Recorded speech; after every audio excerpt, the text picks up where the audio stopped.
Good morning, everyone. Welcome to PW Only IAS.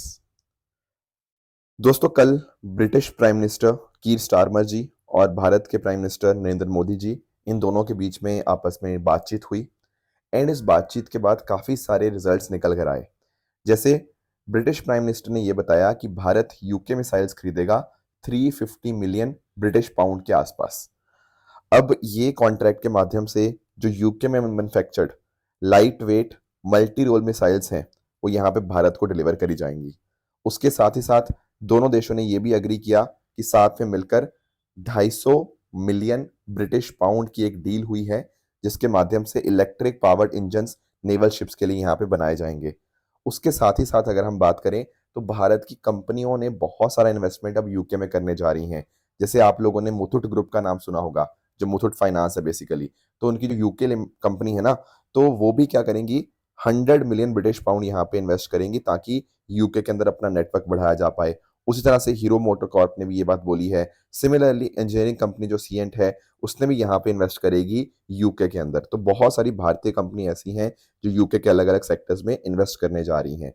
बाकी इसके अलावा अगर हम बात करें तो जो ब्रिटेन की आपकी यूनिवर्सिटीज़ हैं, उनमें से भी कुछ यूनिवर्सिटीज़ ऐसी होंगी जो भारत के अंदर अपने कैंपस ओपन करेंगी।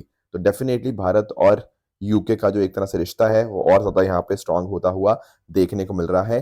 साथ ही साथ दोनों देशों ने यहाँ पे ये भी बोला कि वो टू स्टेट सॉल्यूशन चाहते हैं। किसका? जो इज़राइल और पैलेस्टीन का कॉन्फ्लिक्ट है ना, उसका सॉल्यूशन हम हमेशा से एडवोकेट करते आ रहे हैं। That is a two state solution, यानी कि इज़राइल और पैलेस्टीन दोनों एक अलग-अलग तरह से इंडिपेंडेंट देश यहाँ पे बनने चाहिए। ऐसा भारत का हमेशा से स्टैंड रहा है और यूके भी यहाँ पे हमारे स्टैंड के साथ पूरी तरह से यहाँ पे अग्री करता है। दोस्तों डेट है आज की 10 अक्टूबर 2025 एंड आप सभी का स्वागत है आज के प्रीलिम बूस्टर न्यूज़ डिस्कशन में। स्टार्ट करने से पहले मैं आपको बता दूं कि अगर आपको इस सेशन की पीडीएफ चाहिए तो आपको ये जो पीडीएफ है मेरे Telegram channel Rishabh Sharma sir PW, यहाँ पर इसकी पीडीएफ आपको मिल जाएगी। चलिए स्टार्ट करते हैं। सबसे पहला टॉपिक जो हमें डिस्कस करना है वो केमिस्ट्री नोबेल प्राइज 2025 के बारे में है। दोस्तों फिजिक्स का नोबेल प्राइज और मेडिसिन का नोबेल प्राइज हम ऑलरेडी डिस्कस कर चुके हैं। आज केमिस्ट्री का डिस्कस करेंगे। देखो आप लोगों ने ना एक स्पंज को देखा है, ठीक है? एक स्पंज के केस में क्या होता है, देखो जैसे एक स्पंज होती है, ठीक है, तो ये क्या करती है, पानी को सोख लेती है, ठीक है। जैसे आप इसको निकालोगे ना बाहर तो इसमें ऑलरेडी इसके अंदर थोड़ा सा पानी होगा। अब क्वेश्चन ये आता है कि सर इसके अंदर पानी कैसे आ गया? देखो इसमें छोटे-छोटे पोर्स हो सकते हैं, छोटे-छोटे छेद होते हैं। उन छेद के माध्यम से इसके अंदर वो पानी स्टोर हो जाता है, ठीक है? पर ये अपने आप में ना थोड़ा-सा हमने बहुत ज़्यादा स्ट्रक्चर ढंग से नहीं बनाया गया। अब आज के समय पता क्या हुआ है? आज के समय हमारे पास बहुत सारी चीज़ें इसी प्रिंसिपल पे काम करती हुई देखने को मिल जाती हैं। पर ये जो प्रिंसिपल के ऊपर काम किया गया, ये इन तीनों के द्वारा काम किया गया। That is Susumu Kitagawa, Richard Robson and Omar M Yaghi. मैं आपको एक्सप्लेन करता हूँ कि आखिर इन्होंने काम क्या किया। देखो आप एक बात अंडरस्टैंड करना, बेसिकली यहाँ पे है क्या? कनेक्शंस ही तो है चीज़ों का, कि इसके अंदर छोटे-छोटे छेद थे, उन पोर्स को हम यहाँ पे इस्तेमाल कर पा रहे हैं अपने पर्पस के लिए। सेम यही कॉन्सेप्ट के बेसिस के ऊपर क्यों ना हम इस तरह से अपने कुछ एटम्स बना दें। मान लो जैसे आपको मैं एक एग्जांपल देता हूँ। लेट्स से अगर हम बात करें कार्बन डाइऑक्साइड की, तो कार्बन डाइऑक्साइड क्या है? यहाँ सी हो गया और इस तरह से ये कनेक्शन है ऑक्सीजन के साथ, राइट? तो हम पता क्या कर रहे हैं? देखो एक तो होता है आपका जो आपका कंपोनेंट हो गया और साथ में इसके ये जो बीच में है, इनको हम लिंकेजेस बोलते हैं। बिल्कुल सही बात है। तो जैसे ये लिंकेजेस है, क्यों ना हम ऐसे ही कुछ अच्छे लिंकेजेस बनाएँ। मान लो यहाँ पे हमारे सामने क्या है? हमारे सामने कुछ मेटल एटम्स हैं, ठीक है? अब इनको हम यहाँ पे कनेक्ट करें। इनको जो हम कनेक्ट करेंगे वो लिंकेजेस के माध्यम से करेंगे। जैसे मान लो इस तरह से मैंने एक लिंकेज इनको यहाँ पे कनेक्ट करता हुआ बना दिया। अब ये जो लिंकेजेस बनाया, उसके माध्यम से चीज़ें स्टेबल भी होगी। Plus at the same time ये लिंकेजेस के माध्यम से हमारे पास बीच में, जैसे स्पंज के बीच में कुछ छेद होते हैं, यहाँ पर भी जो जॉइंट वगैरह होंगे ना, ये हमें यहाँ पे मदद कर देंगे। ये लिंकेजेस जो है ना, ये जो ऑर्गेनिक मॉलिक्यूल्स हैं, ये लिंकर्स की तरह काम कर रहे हैं। एक तरह का रिंग या एक तरह से चेन बन गया है। तो इसका फ़ायदा क्या होगा? फ़ायदा मैं आपको बताता हूँ। जैसे फॉर एग्ज़ाम्पल आपके सामने ये MOF 303 आपको देखने को मिल रहा होगा। MOF का मतलब यहाँ पे है आपका जो मेटल ऑर्गेनिक फ्रेमवर्क। ये जो आपका MOF यहाँ पे बना ना, ये बिल्कुल इसी तरह से कनेक्टेड है। मैंने बताया ना, जैसे ये देखो, यहाँ पे ये चेन से इस तरह से ये कनेक्शंस हो गए हैं, ठीक है? अब ये जो चेन्स के साथ कनेक्शन किए गए ना, इसमें माध्यम जैसे हमने पानी को सेव कर लिया था स्पंज के अंदर, उसी तरह से इसके पास कैपेबिलिटी है कि ये भी किस चीज़ को स्टोर कर ले। क्या स्टोर करेगा? जैसे MOF 303 है ना, ये वाटर वेपर को कैप्चर कर लेता है, जो डेज़र्ट के ऊपर एयर होती है रात के समय। फिर जब दिन के समय आता है, जब सन हीट अप करता है, तो पीने का पानी ऑटोमैटिकली उससे रिलीज़ हो जाता है। तो उसने पानी को कैप्चर कर लिया रात के समय, जैसे स्पंज ने पानी को कैप्चर कर लिया था। उसी तरह से जैसे आपके सामने MIL 101 है, इसके अंदर भी बहुत सारे बड़े-बड़े कैविटीज़ हैं, बड़े-बड़े आपको छेद आपको देखने को मिल जाएँगे। अब उसका इस्तेमाल हम क्या करेंगे? उसका इस्तेमाल करेंगे क्रूड ऑयल के डिकम्पोज़िशन के रिगार्डिंग, प्लस हाइड्रोजन या कार्बन डाइऑक्साइड स्टोर करने के लिए भी उसका इस्तेमाल किया जा सकता है। ऐसे अगर हम बात करें UiO67 की, यहाँ पर भी पानी से जो आपका PFAS है, जो बेसिकली केमिकल्स वगैरह होते हैं ना, उनको यहाँ पे अब्ज़ॉर्ब कर लेता है। उससे पानी अपने आप में क्लीन हो जाता है, पॉल्यूटेंट्स खत्म हो जाते हैं। और भी चीज़ें हैं, जैसे फॉर एग्जांपल काफ 20 है, इसकी कार्बन डाइऑक्साइड को अब्ज़ॉर्ब करने की बहुत क्षमता है। कार्बन डाइऑक्साइड को अब्ज़ॉर्ब कर लेगा, तो कहीं न कहीं एयर जो है, वो ज़्यादा बेटर हो पाएगी, एयर क्वालिटी थोड़ी अच्छी हो पाएगी। उसके अलावा ऐसे ही रेयर अर्थ एलिमेंट्स को माइन करने के लिए वेस्ट वाटर से भी इसका इस्तेमाल हो सकता है। There are so many examples, जैसे इवन ना आपके एयर पोल्यूशन को कम करने के लिए इस्तेमाल हो सकता है। तो सिमिलर कॉन्सेप्ट ही है, जैसे हम स्पंज से बीच में उसके छेद थे, उन छेद के अंदर पानी भर जाता है, तो पानी उसके अंदर सेव हो गया। ऐसे ही मान लो कार्बन डाइऑक्साइड है, तो कार्बन डाइऑक्साइड भी इनके अंदर हम यहाँ पे सेव कर पाएँगे, उसको हम हटा पाएँगे बेसिकली। तो ये काम पूरा का पूरा किया गया है इन तीनों पर्टिकुलर पर्सन्स के द्वारा। अगर आप इन तीनों का कंट्रीब्यूशन देखना चाहते हो, तो दरअसल में जो रिचर्ड रॉबसन जी है ना, ये दरअसल में यूनिवर्सिटी ऑफ मेलबोर्न के अंदर पढ़ाते थे, तो इन्होंने इस तरह से मेटल एटम्स को लिंक किया मॉलिक्यूल्स के साथ। रेदर देन हम बाकी और अदर आइटम के साथ लिंक करें, तो मॉलिक्यूल के साथ लिंक किया और इस तरह के स्ट्रक्चर्स बनाए। पर इनका काम बहुत ही शुरुआती ढंग के ऊपर था, एंड इसलिए बहुत ज़्यादा उस टाइम सक्सेस नहीं मिली, पर एक स्टार्टिंग ज़रूर होगी वहाँ से। उसके बाद आगे जाके हम बात करें, तो सुसुमु कितागावा जी ने इनके काम को और आगे लेकर गए, एंड उन्होंने ये देखा कि इन पर्टिकुलर कैविटीज़ या छेद के माध्यम से जो गैसेज़ है वो पास हो सकती हैं, इसीलिए इनकी फंक्शनैलिटी को और आगे लेके जाया गया। फिर आखिरी में अगर हम बात करें, उमर यागी जी का जो काम था ना, इन्होंने यूएस के अंदर क्या किया, इन्होंने यूएस के अंदर इस तरह से केमिकल रिएक्शंस को कंट्रोल करना यहाँ पे स्टार्ट किया, और इनके ग्रुप ने इस तरह के 2D MOF स्ट्रक्चर जो है यहाँ पे क्रिएट करे, एंड वो काफी हद तक स्टेबल थे। और इन्होंने इनका नाम भी दिया मेटल ऑर्गेनिक फ्रेमवर्क की, जो हम बात करें ना MOF की, तो इन्होंने ही यहाँ पे ये नाम दिया था इस पर्टिकुलर चीज को। और इसी काम को अब एक केमिस्ट्री की एक नई ब्रांच बन गई है, जिसको हम जानते हैं रेटिकुलर केमिस्ट्री। क्योंकि अब ना हम यहाँ पे रैंडम चीजें नहीं कर रहे कि किसी को किसी के साथ भी लिंक कर दिया, नो। अब प्रिडिक्टेबल लिंकेजेस के माध्यम से हम यहाँ पे एक अच्छे प्रॉपर स्टैंडर्ड फ्रेमवर्क यहाँ पे बना रहे हैं, जैसे आपके सामने कुछ एग्जांपल्स आपको देखने को मिल भी जाते हैं। तो ये पूरे काम के लिए केमिस्ट्री को नोबेल प्राइज यहाँ पे इस बार इन तीनों पर्सनैलिटीज को यहाँ पे दिया गया। ध्यान रखिएगा, इसको क्या बोलते हैं, MOF framework, metal organic framework इस तरह से बनाएंगे, जिनके अंदर पोरस स्ट्रक्चर्स होते हैं, जिसके माध्यम से बहुत सारी उनको इंडस्ट्रीज के अंदर एप्लीकेशन उनकी यहाँ पे बन जाती हैं। तो जो मेटल लाइन होंगे जो इस तरह से थे, ये नोड की तरह काम करेंगे, और बीच में इनके क्या होंगे, ये लिंकर होंगे। तो इस तरह से 2D या 3D स्ट्रक्चर्स आप यहाँ पे क्रिएट कर सकते हो। बड़े बड़े बीच में गैप्स होंगे, कैविटीज होंगी, जिसके माध्यम से गैसेस या लिक्विड्स अंदर बाहर आ सकते हैं। कार्बन डाइऑक्साइड को कैप्चर किया जा सकता है, पानी को स्टोर किया जा सकता है, सारी चीजें यहाँ पे इसके माध्यम से हो जाएंगी। बिल्कुल एक स्पंज की तरह ही यहाँ पे ये काम करते हैं, ठीक है।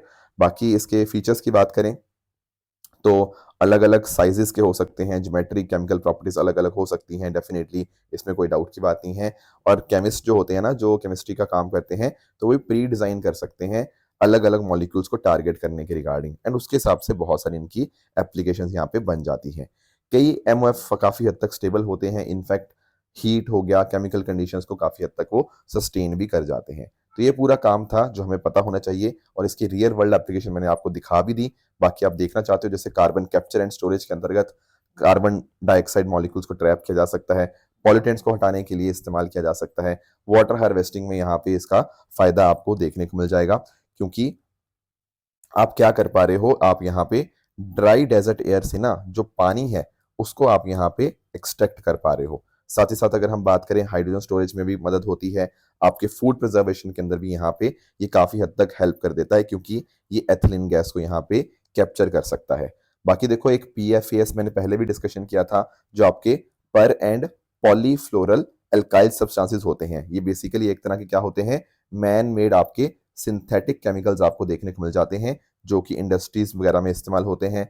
और इनको कई बार ना हम लोग फॉरएवर केमिकल के नाम से भी जानते हैं। क्यों जानते हैं फॉरएवर केमिकल के नाम से? क्योंकि आसानी से ब्रेक डाउन नहीं होते हैं, ठीक है ना। तो को पानी में से इस तरह के कंटेमिनेंट्स को हटाने के लिए भी यहाँ पे MOF का इस्तेमाल यहाँ पे किया जा सकता है। ये कुछ महीने पहले भी हमने डिस्कशन किया था PFAS के बारे में, आई होप आप सबको याद भी होगा। नेक्स्ट आते हैं अगले टॉपिक पे, that is CPC, Commonwealth parliamentary conference. सबसे पहले मैं आपको थोड़ा सा कॉमनवेल्थ ऑफ नेशंस के बारे में बताना चाहूंगा। देखो एक बात बहुत इंपॉर्टेंट है यहाँ पे समझनी, कॉमनवेल्थ ऑफ नेशंस के अंतर्गत ना कुछ देश साथ में जुड़े हैं, इट्स अ वॉलेंट्री, अपनी मर्जी से जुड़े हैं। टोटल आज के समय इसके अंदर 56 मेंबर कंट्रीज हैं। अब ध्यान में रखना, इनमें से ज्यादातर देश, I repeat the word is ज्यादातर, ज्यादातर देश ऐसे हैं जो कहीं ना कहीं पास्ट में यूके की फॉर्मर कॉलोनीज रह चुकी हैं। पर इंपॉर्टेंट थिंग इज सारी ऐसी नहीं है। जैसे फॉर एग्जांपल आपका मोजाम्बिक हो गया, रवांडा हो गया, गेबन हो गया, टोगो हो गया, ये वो देश हैं जो है तो सही इस पर्टिकुलर कॉमनवेल्थ ऑफ नेशन का हिस्सा, पर वो कभी ब्रिटिश कॉलोनीज नहीं रही हैं। समझे इस बात को? तो majority of the countries are British colonies, पर सारी की सारी ब्रिटिश कॉलोनीज नहीं है। इन पर्टिकुलर देशों ने आपस में मिलकर एक समूह बनाया है, जैसे फॉर एग्जांपल इंडिया भी इसका हिस्सा है। ज्यादातर देश आपके ब्रिटिश कॉलोनीज है, पर सारी नहीं है। और इनका मेन जो चीजें जो इनको जोड़ के रखती हैं वो यही है कि democracy, human rights, rule of law, इन सब के साथ वो कमिटेड है। तो सिर्फ एक ही देश से नहीं, बल्कि एक ही कॉन्टिनेंट से नहीं, बल्कि Africa, Asia, America, Europe, Pacific, अलग अलग देशों से आपको यहाँ पे लोग देखने को मिल जाएंगे। डेफिनेटली भारत भी हिस्सा है इसका, एंड इसके माध्यम से हम आपस में ये सारी जो डेमोक्रेसी, ह्यूमन राइट्स, इसको प्रोटेक्ट करने की यहाँ पे कोशिश करते हैं। अभी क्या चल रहा है? अभी ब्रिजटाउन बारबाडोस के अंतर्गत कॉमनवेल्थ पार्लियामेंट्री कॉन्फ्रेंस चल रही है, जहां पर क्या हो रहा है, ये कॉमनवेल्थ ऑफ नेशंस के जो देशों के पार्लियामेंटेरियंस है ना, वो यहाँ पे इकट्ठा हुए हैं, आपस में डिस्कशन कर रहे हैं कि पार्लियामेंट को और कैसे बेहतर बना सकते हैं, पार्लियामेंट के अंदर किस किस तरह के इश्यूज आ रहे हैं, उनको हम कैसे ठीक करके आपस में साथ मिलकर काम कर सकते हैं, क्योंकि डेमोक्रेसी को आगे बढ़ाने का पर्पज है ना इनका। एंड इस बार की जो थीम थी, it was the Commonwealth a global pattern. और इस बार के कॉमनवेल्थ पार्लियामेंट्री कॉन्फ्रेंस के अंतर्गत 600 से भी ज्यादा डेलीगेट्स यहाँ पे अलग अलग देशों से यहाँ पे आए, और भारत ने भी बात रखी किस तरह से भारत कोशिश कर रहा है डेमोक्रेटिक वैल्यूज को अपहोल्ड करने की। तो इसका सिग्निफिकेंस यही होता है कि देशों के बीच में आपस में अच्छी नॉलेज यहाँ पे एक्सचेंज होती है, अच्छा डायलॉग आपको यहाँ पे देखने को मिल जाएगा। ठीक है, तो ये वाला पार्ट खासकर आपके फिल्म्स के लिए इंपॉर्टेंट हो सकता है। और क्वेश्चन आएगा तो यही आएगा कि all the countries are former British colonies, the answer will be no, most of them are, पर सारी नहीं है। नेक्स्ट आते हैं अगले टॉपिक पे, that is Tamil Nadu conservation initiative. थोड़ा इसको भी हम यहाँ पे अंडरस्टैंड कर लेते हैं। दोस्तों अभी रिसेंटली क्या हुआ, तमिलनाडु की सरकार ने 1 करोड़ रुपया सैंक्शन किया 4 पर्टिकुलर स्पीशीज को यहाँ पे कंजर्व करने के लिए। तो थोड़ा सा हमारे लिए टॉपिक इंपॉर्टेंट बन जाता है। क्या है ये 4 स्पीशीज? ये न्यूज में भी रहती है, तो हम थोड़ा सा यहाँ पे रिवीजन भी हमारा हो जाएगा। जैसे एक है आपका लॉयन टेल्ड मकाओ, यहाँ पे आप पिक्चर में देख भी सकते हो लॉयन टेल्ड मकाओ को। इसका IUCN स्टेटस आपको एंडेंजर्ड देखने को मिलता है, और ये आपको वेस्टर्न घाट्स में देखने को मिल जाएगा, जैसे आपका कर्नाटका, केरला, तमिलनाडु के अंदर। दोस्तों ये आर्बोरियल है, आर्बोरियल मतलब आपके जो ट्रीज वगैरह होते हैं उनके ऊपर रहते हैं, ओमनीवोरस होते हैं, पर ज्यादातर इनकी जो डाइट होती है ना वो फ्रूगिवोरस होती है, यानी कि आपके फ्रूट्स के ऊपर मेजरली ये डिपेंड करते हैं। बाकी इसके अलावा डायर्नल, मतलब ये आपके दिन के समय ज्यादा एक्टिव आपको देखने को मिल जाएंगे लॉयन टेल मकाओ। उसके अलावा जो तमिलनाडु सरकार ने पैसा दिया है वो मद्रास हेजहॉग के लिए दिया है। दरअसल में दोस्तों इसका जो IUCN स्टेटस है वो आपको डेटा डेफिशिएंट देखने को मिल जाएगा। कल मैंने आपको अलग अलग स्टेट्स बताई थी IUCN की, है ना। तो उसमें डेटा डेफिशिएंट का मतलब है कि अभी हमारे पास प्रॉपर जानकारी इसके बारे में नहीं है, अंडर स्टडीज है, उतना ज्यादा स्टडी इसके रिगार्डिंग नहीं हुई। ये नॉक्टर्नल है, नॉक्टर्नल मतलब रात के समय एक्टिव होना। जैसे हमने देखा ना यहाँ पे जो लॉयन टेल मकाउ था वो डायर्नल था, मतलब वो दिन के समय ज्यादा एक्टिव था। मद्रास हेजहॉग जो है वो आपका रात के समय ज्यादा एक्टिव होता है। बाकी ये तमिलनाडु, आंध्र प्रदेश, केरला के सेमी एरिड लैंडस्केप में मेजरली देखने को मिल जाता है। इसके अलावा आपका जो स्ट्राइप्ड हैना है, ठीक है, ये आपको देखने को मिल जाएगी। अब इसके बारे में इंटरेस्टिंग बात आपको जो ध्यान में रखनी है वो है ये दोस्तों हाइना जीनस की एकमात्र ऐसी स्पीशीज है जो अभी भी सर्वाइव होती है। एक्सटेंक्ट का मतलब, एक्सटिंक्ट मत समझना, एक्सटेंट का मतलब होता है ओनली सर्वाइविंग। ये एकमात्र आपकी सर्वाइविंग स्पीशीज है हाइना जीनस की, और ये एक नेचुरल स्कैवेंजर है और ये आपका north and east Africa, middle east, caucus, central Asia, Indian सब कॉन्टिनेंट में देखने को मिल जाएगी। इनकी पॉपुलेशन मुद्दुमलाई टाइगर रिजर्व के अंतर्गत जो कि तमिलनाडु में है, वहां पर इनकी पॉपुलेशन कम हो रही है। That is why we need to protect it and इसका IUCN status is near threatened. Last अगर हम बात करें हम्प हेडेड मशीर की, तो इसको भी आप यहाँ पे नोटिस कर पाओगे। इसका आईयूसीएन स्टेटस आपको क्रिटिकली एंडेंजर्ड देखने को मिल जाएगा। ये पहले मोयार रिवर के अंदर काफी हद तक पाई जाती थी। मोयार रिवर दरअसल में भावनी नदी की ट्रिब्यूटरी है, जो कि भावनी नदी अपने आप में कावेरी नदी की अपने आप में ट्रिब्यूटरी आपको देखने को मिल जाएगी। पर इसके नंबर आज के समय काफी कम हो रहे हैं, क्योंकि बहुत सारे डैम्स कंस्ट्रक्ट किए जा रहे हैं, फिशिंग हो गया बहुत ज्यादा होती है, इन्वेजिव स्पीशीज का आना, इन सबसे इनकी जो पॉपुलेशन है वो काफी ज्यादा इंपैक्ट हुई है। So that is why these 4 species are very very important. और तमिलनाडु का ये जो इनिशिएटिव है ना, ये कहीं ना कहीं बायोडाइवर्सिटी कंजर्व करने के लिए बहुत बहुत इंपॉर्टेंट बन जाता है। जैसे आप लोगों ने ना एक प्रोटोकॉल के बारे में सुना होगा, कुनमिंग मॉन्ट्रियल प्रोटोकॉल। दरअसल में कुनमिंग मॉन्ट्रियल प्रोटोकॉल का पर्पस ये है 30/30 टारगेट। 30/30 का मतलब क्या होता है कि हमें अपने जो लैंड एंड मेरीन एरियाज हैं उनके कम से कम 30% प्रोटेक्शन करना है बाय 2030। ठीक है, it aims to conserve 30% of land and sea areas by 2030। That is their main target, जो कि आपको यहाँ पे याद रखना है। ऑब्वियसली टारगेट और भी बहुत सारे हैं, जैसे फॉर एग्जांपल आपके इकोसिस्टम को रिस्टोर करना है 2050 तक, एक्सटिंक्शन को आधा कर देना है 2050 तक, बेनिफिट्स और जो जेनेटिक रिसोर्सेज से बेनिफिट्स होते हैं वो इक्विटेबली शेयर होने चाहिए। There are so many such goals, but major goal आपको 30/30 का पता होना चाहिए। एंड आपका जो तमिलनाडु का ये कंजर्वेशन इनिशिएटिव है, ये इसी के साथ यहाँ पे काफी हद तक अलाइन करता है। और तमिलनाडु ने दोस्तों और भी बहुत सारा काम किया है, जैसे फॉर एग्जांपल आपका डुगोंग कंजर्वेशन रिजर्व जो है पाक वे के अंदर बना, वो भी आपका कंजर्वेशन के लिए बहुत इंपॉर्टेंट है। सिमिलरली अगर हम बात करें Kadavur slender, loris sanctuary, project Nilgiri tahr, तो ये सारे काम यहाँ पे तमिलनाडु के द्वारा किए जा रहे हैं, ताकि वहां पे बायोडाइवर्सिटी को यहाँ पे प्रिजर्व किया जा पाए। नेक्स्ट आते हैं अगले टॉपिक पे, that is STT, securities transaction tax. थोड़ा इसको यहाँ पे हम अंडरस्टैंड करने की कोशिश करते हैं। दोस्तों आप एक चीज बताओ, कभी आप लोगों ने जैसे मान लो शेयर्स हैं, आपको शेयर्स आप जब खरीदते बेचते हो तो कई बार आपने देखा कि उसके नीचे आपके सामने ऐसे टैक्सेस का ब्रेकअप आ जाता है। आपने देखा होगा कि कुछ आपकी ब्रोकरेज लगती है। मान लो जब आप शेयर सेल करते हो ना, तो आप जब अपने ज़ीरोधा या जिस भी अकाउंट में डालते हो तो आपको थोड़ा सा ब्रोकरेज लगेगा। उसके नीचे ना यहाँ पे ये लिखा होता है एसटीटी। एसटीटी क्या है? Securities transaction tax. ठीक है, अब ये जो टैक्स है ना आज के समय न्यूज में आ चुका है। पहली बात तो हम ये जानना है कि एसटीटी होता क्या है। देखो पहली चीज तो आप ध्यान में रखिएगा कि ये एक डायरेक्ट टैक्स है। Very very important point. Direct tax का मतलब क्या? जो इंसान की जेब से पैसा कटेगा उसी की जिम्मेदारी है सरकार को पे करने की।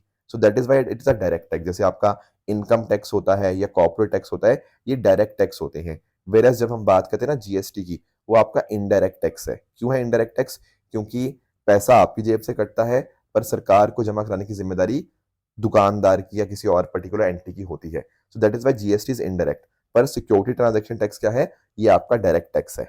ठीक है, किस चीज पे लगता है? जो आपका कोई भी आप शेयर्स खरीदते बेचते हो, डेरिवेटिव्स हो गया, या फिर इक्विटी ओरिएंटेड जो आपके म्यूचुअल फंड्स होते हैं, उनकी खरीदारी और बेचने के ऊपर आपको यहाँ पे ये देखने को मिल जाएगा।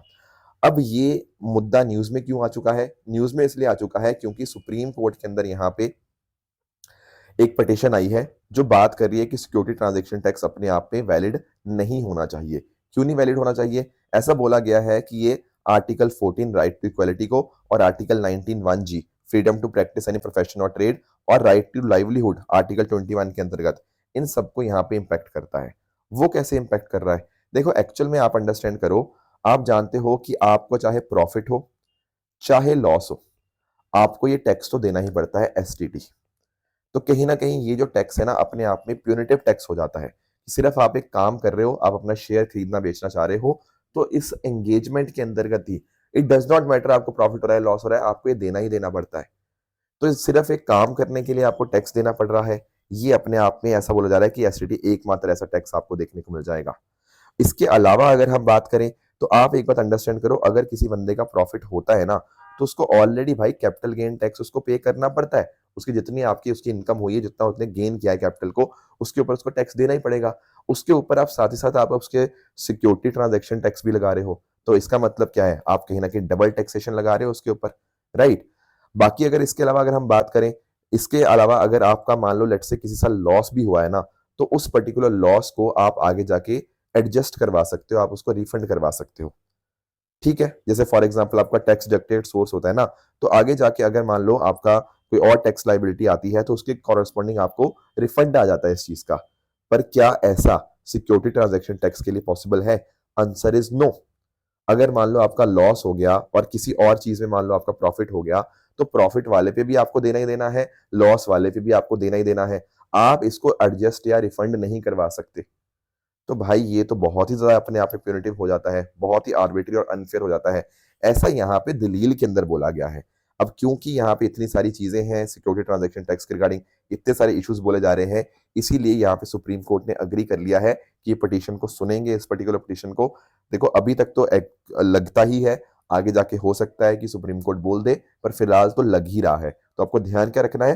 ध्यान ये रखना है कि सर ये एक डायरेक्ट टैक्स है जो कि आपके टैक्सेबल सिक्योरिटी ट्रांजैक्शन के ऊपर यहाँ पे लगता है, और ये फाइनेंस एक्ट 2004 के माध्यम से इंट्रोड्यूस किया गया था, और इसको एडमिनिस्टर किया जाता है by the central board of direct taxes under the ministry of finance. और इसका पर्पस ये था कि हम टैक्स इवेजन को यहाँ पे प्रिवेंट करना चाहते थे। तो टैक्स की चोरी होती है सिक्योरिटी मार्केट के अंतर्गत, उसको हम यहाँ पे कम करना चाहते थे, क्योंकि अक्सर ऐसा देखा गया है कि लोग अपने कैपिटल गेन की अंडर रिपोर्टिंग करते हैं, वो टैक्स पे करने की कोशिश करते हैं normally, and security transaction tax उसको यहाँ पे टैक्स इवेजन को एक तरह से रोकता है। तो ये प्लीज इसको आप ध्यान में रखिएगा। नेक्स्ट आते हैं, हमारे सामने जो अगला टॉपिक है वो है NCSI, national camel sustainability initiative. सबसे पहले मैं थोड़ा सा आपको कैमल्स के बारे में बता देता हूँ। दोस्तों कैमल की जब हम बात करते हैं ना, तो आप नोटिस कर पाओगे कैमल्स जो है वो कैमलस जीनस को यहाँ पे बिलोंग करते हैं, एंड मेजरली दो तरह के आपको कैमल देखने को मिल जाएंगे। एक है कैमलस ड्रोमेडेरियस, बेसिकली इसको अरेबियन कैमल भी बोलते हैं, एंड दूसरे होते हैं आपके बैक्ट्रियन कैमल। जो भारत में पाए जाते हैं ना, वो मोस्टली आपको अरेबियन कैमल आपको देखने को मिल जाएंगे।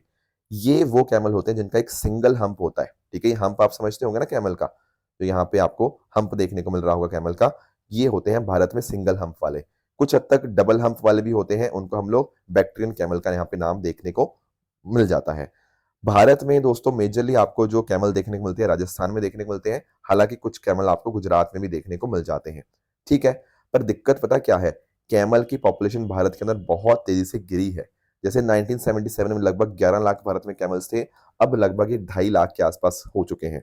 तो आप नोटिस कर पा रहे हो कि 75% इसकी पॉपुलेशन कम हो गई है। और जो ज्यादातर कैमल है वो केवल दो ही स्टेट्स के अंदर है, राजस्थान और गुजरात के अंतर्गत।